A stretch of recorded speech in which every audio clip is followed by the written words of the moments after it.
sekarang itu apa nak belum selesai. Kita punya sos dah okey. Kita nak kena lecurkan bahan-bahan sayur-sayuran. Apa you cakap? Nak lecur. Lecur? Lecurkan? Lecurkan apa? Lecurkan?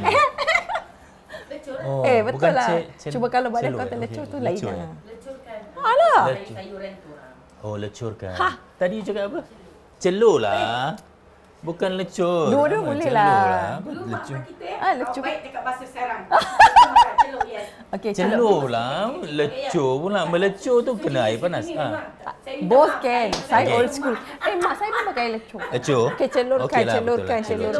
Celur. Okey. Okey, sekarang belum selesai. Okey. Kita dah siap sos, tapi kita akan lecurkan. Celur.